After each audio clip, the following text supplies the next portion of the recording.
are on the polar opposite, regardless of how things are and where the balance structure is at this point. Now, if you've grown up in that community, that's your village. And even though you've never truly felt that, even though you hear these things, you've tried to speak up, you try to say certain things, and then you get kind of rejected, you get pushed out as the weird one, you either you get picked, you're just not you're not in a good situation, right? So this is all and like most of us, we need a family to raise us, and if you don't have one, it makes life obviously a lot harder. You either look for it at that point, or you never want it going forward at that point. But my question here and my theory is, well, if there are people that are within those communities that don't and never have felt that way, what do they do? Because you have to be like the rest of them around you for your survival. You move away, for instance, get with someone from another race, now your whole family and even their family, they don't want nothing to do with you.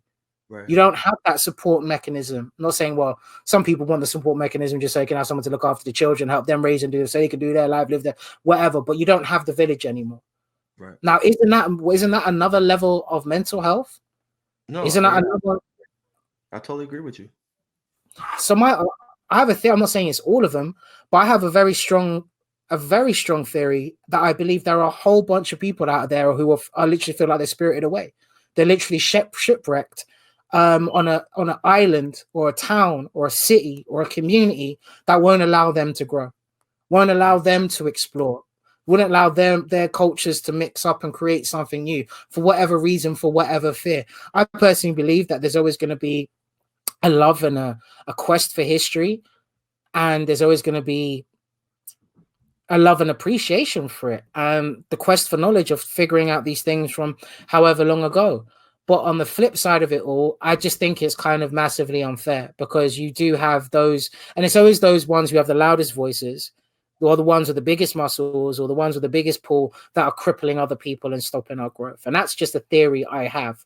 I'm not sure how correct it is, and I'm sure a lot of people won't be able to question onto it. But I don't know. I'll be interested to find out.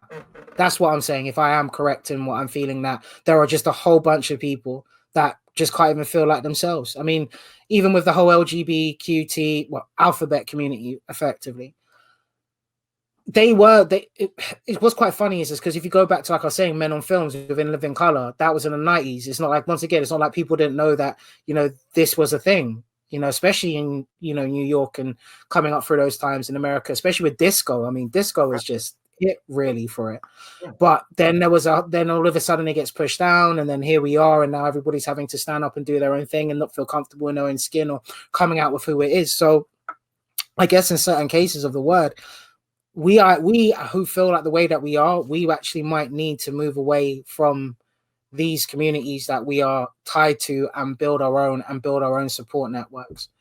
Once again, people are going to be people, but if you're trapped at the end of the day, I guess is my way of looking at it.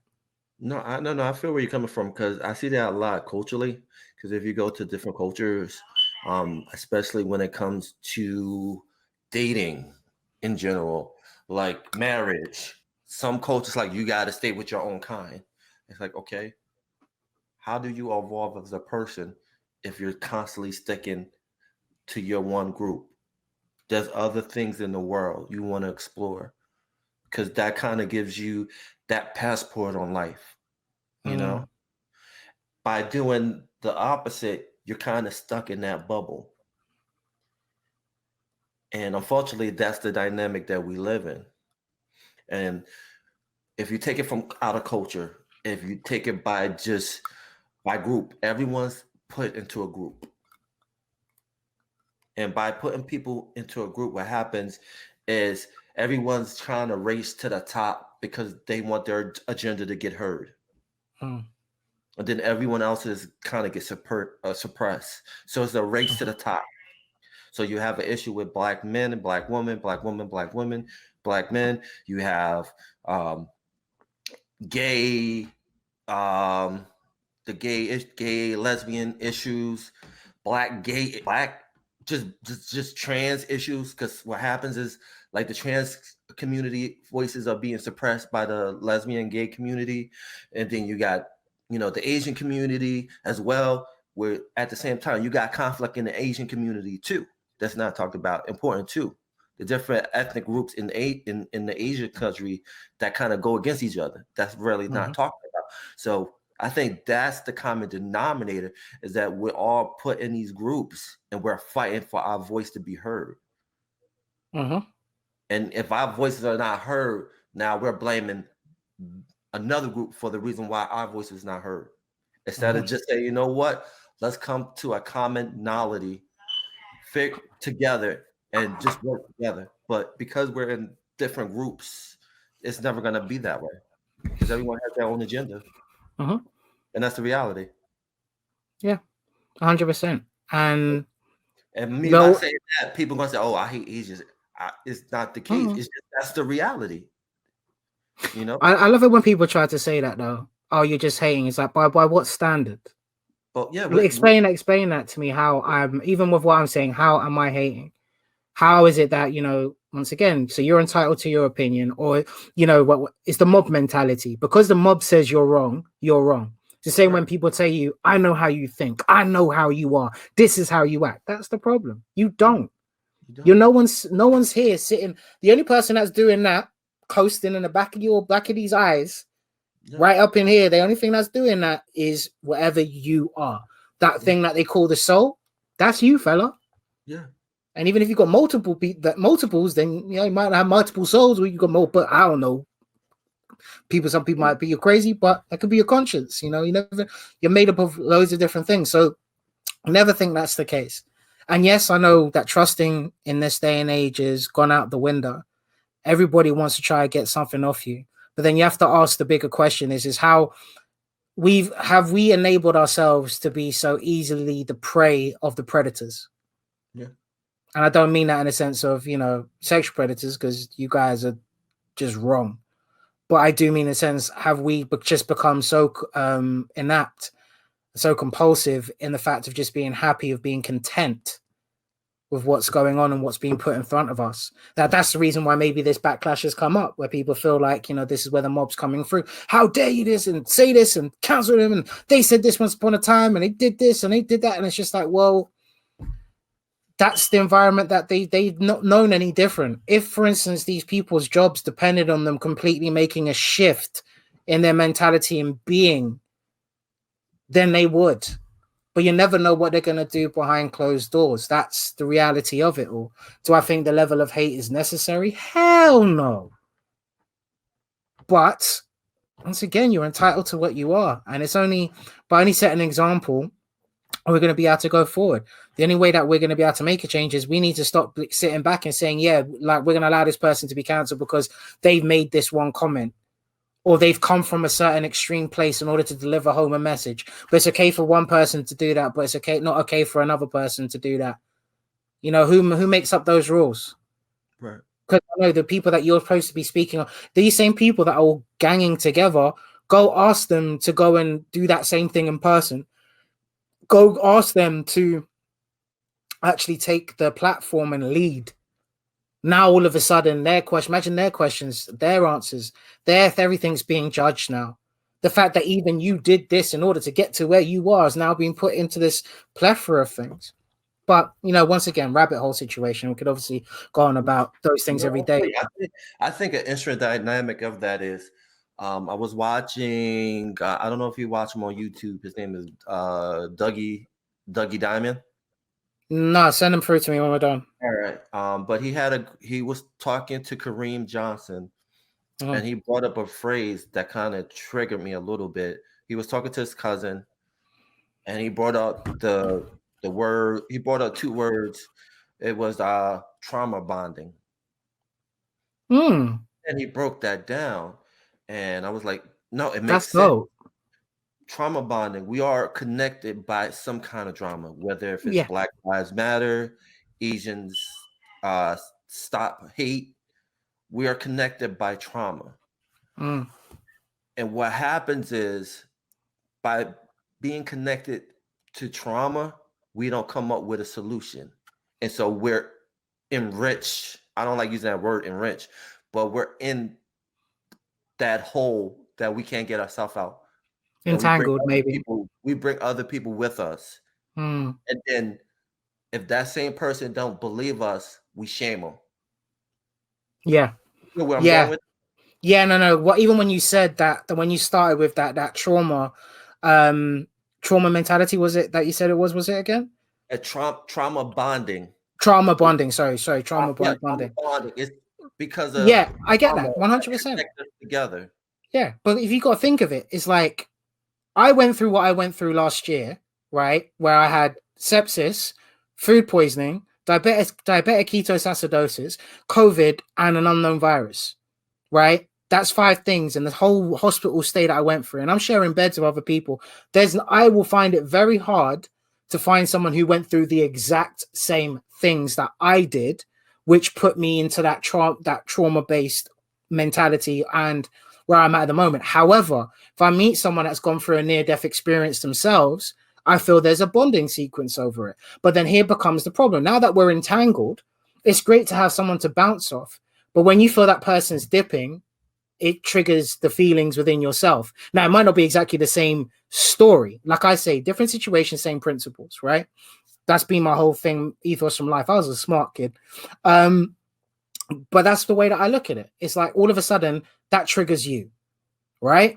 Now you're triggered and you start bringing on those emotions and starts bringing things. So now you become dependent on other people that have gone through that same level of trauma or experience those same levels of anxiety or just whatever nastiness that kind of comes with it. Sorry, I'll definitely need to get my articulation game up. Maybe I will do over the years. You're Need to doing read a good, bit bro. more, but at the end of the day, it's like that really resonates with me because if you've got a whole bunch of people that are living within the same trauma or similar traumas and bonding over it, but no one comes up with a suggestion or actions to start bringing themselves out of it, then you're going to stay in that consistent loop.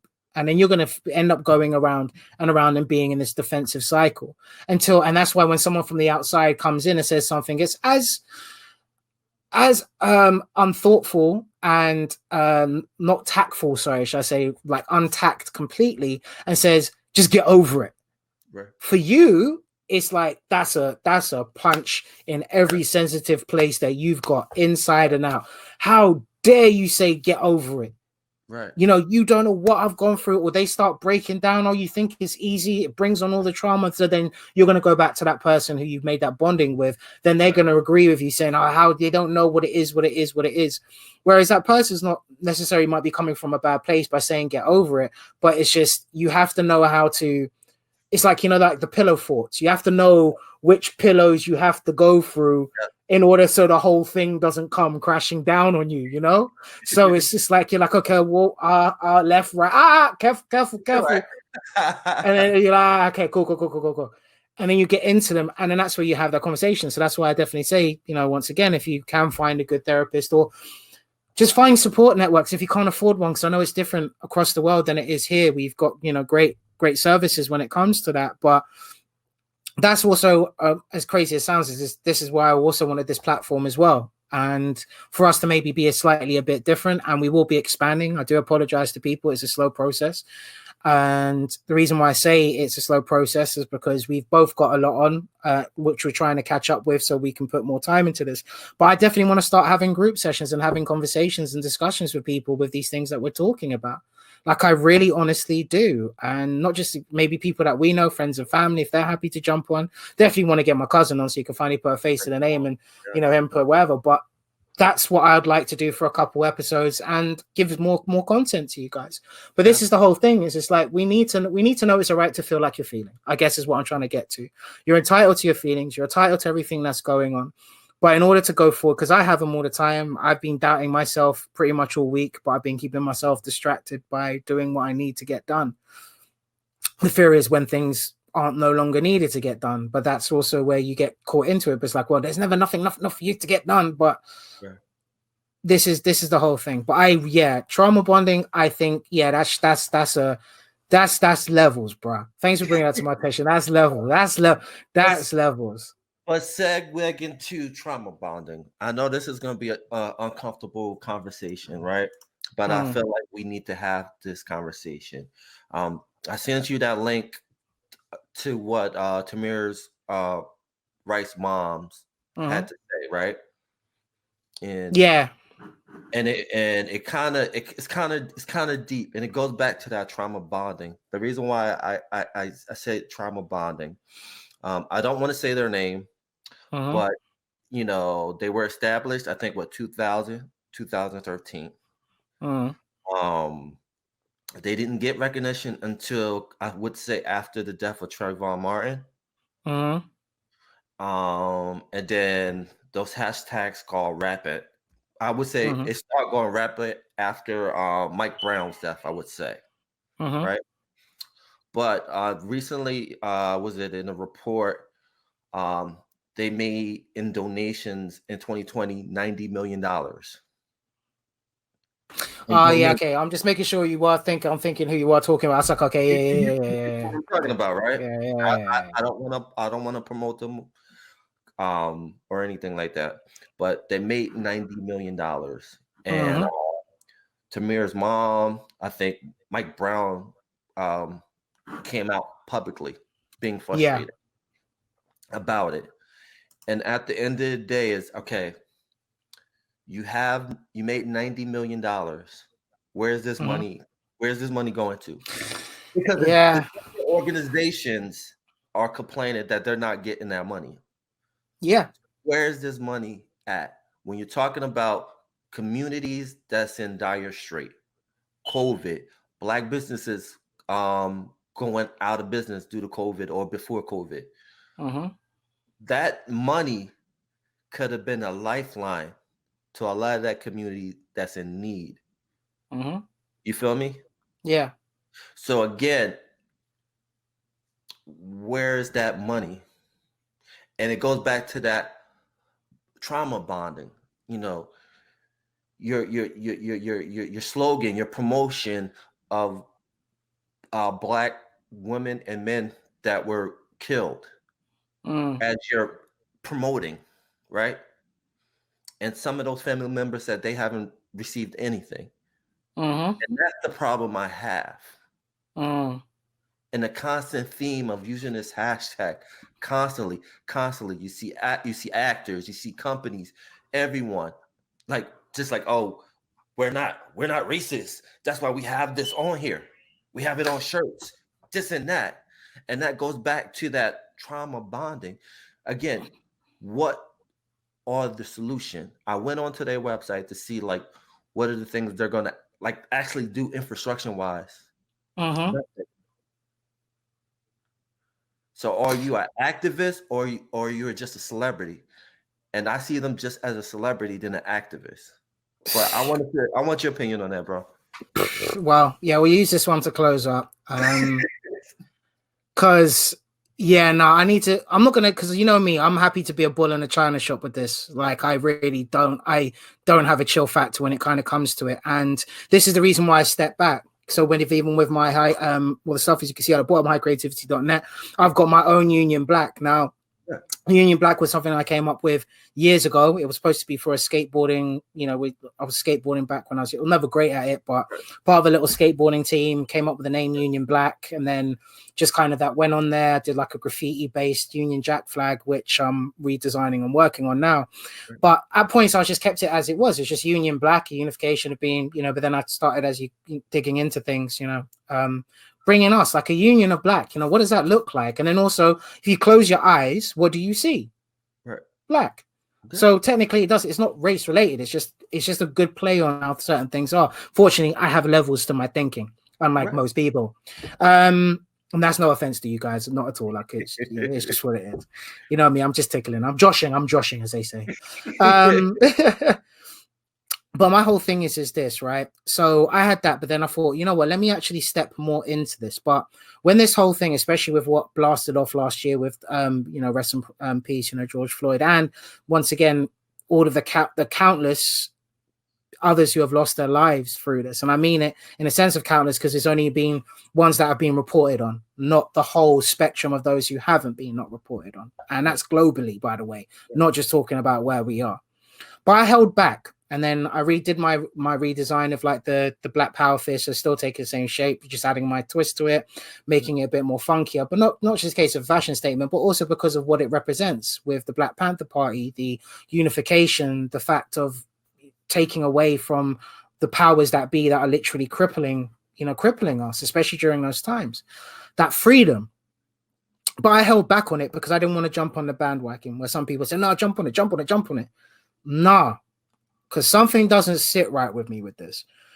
Because now you're seeing people jump on a bandwagon.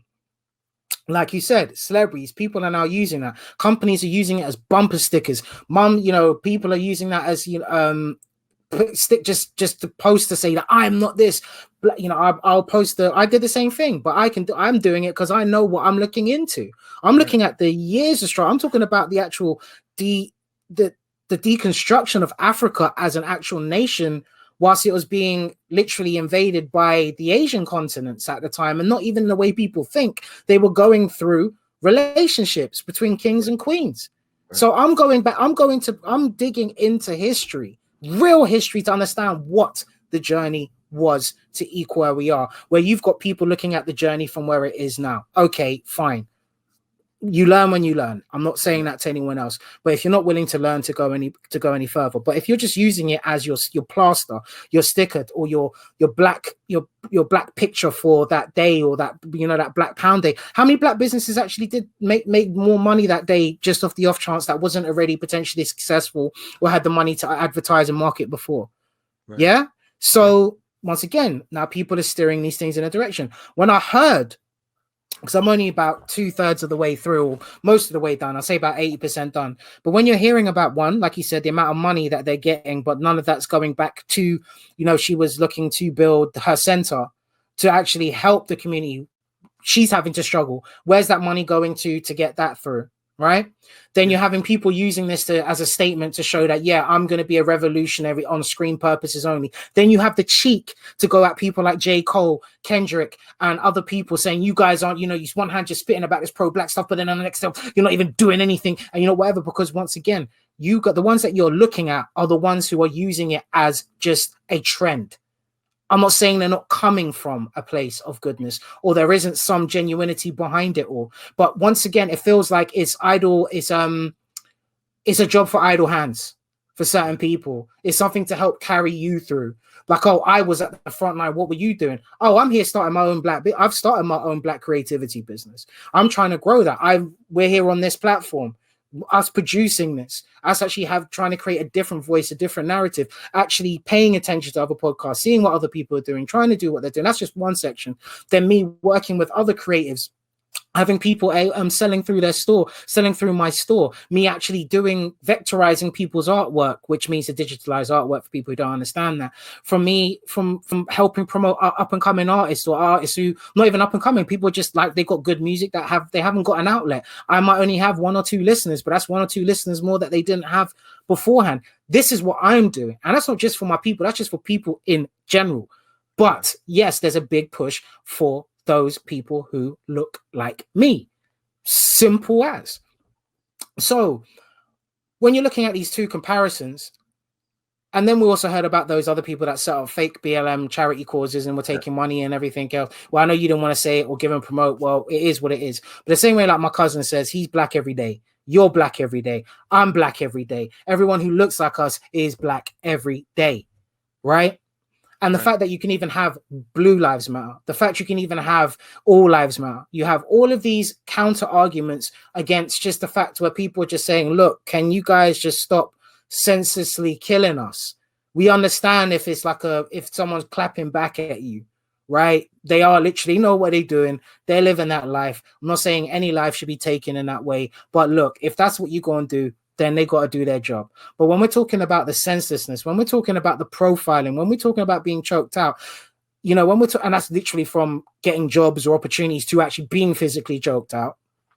When you're talking about these things to this level now, and then you think that, oh, we have this, this group of people who have decided to get together. They're the brave ones.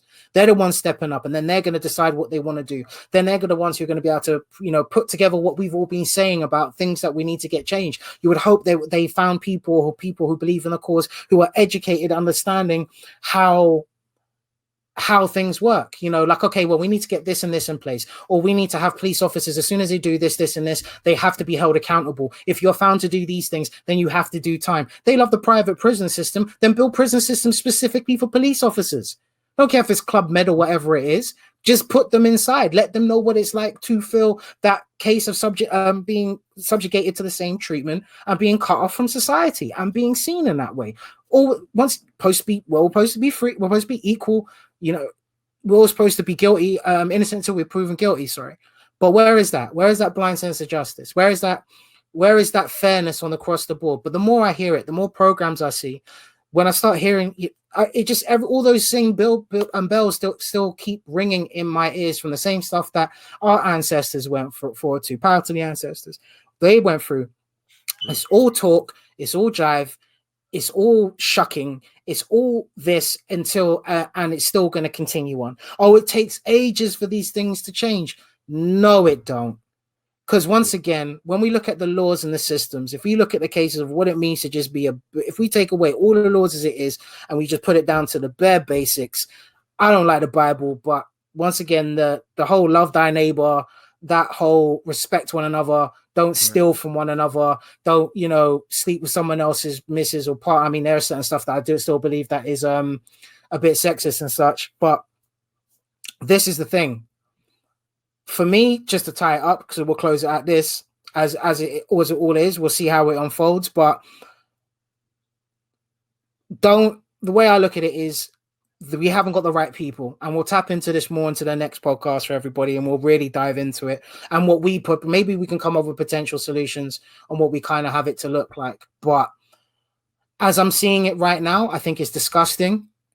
We know that we don't know where this money is going to. However, we do know that once you bring pressure to it, suddenly the money gets funneled out. But let's not forget, look at what's happened before. People who claim to be doing great and good things for people and other people all of a sudden find out to be the ones who are taking things underneath the table, the ones who ain't doing nothing. Because the thing that still shocks me is they don't have a plan. It takes ages for us to do these things. No, what it seems to be is people are throwing money at people, thinking money is going to solve our solutions, when in truth, as we've highlighted several times in this, it's down to the person. It really is down to us as people. And that's why I go back to this whole village mentality, tribe village mentality, not to gang up, but the sense of community and understanding how these things work. And that's all I'll say on it. So that's for me. So make sure you guys like, comment, and subscribe. Which obviously I'll let you finish off as well if you've got anything else to say. But yeah, just like, comment, subscribe. If you stayed with us, it's been a bit longer than most of our usual chats, but that's why I love these bits, because we don't know where it's going to take us. And more great content coming up, interviews, conversations, debates. We're coming, baby. And we also have a surprise for you guys. Certain things may be changing. They don't always stay the same. But we'll leave you guys for that as well, man. Thanks for tuning in, locking on. This is us, No Name Podcast. Peace. Peace. You matter. Peace. Always, you matter. Remember, we love you.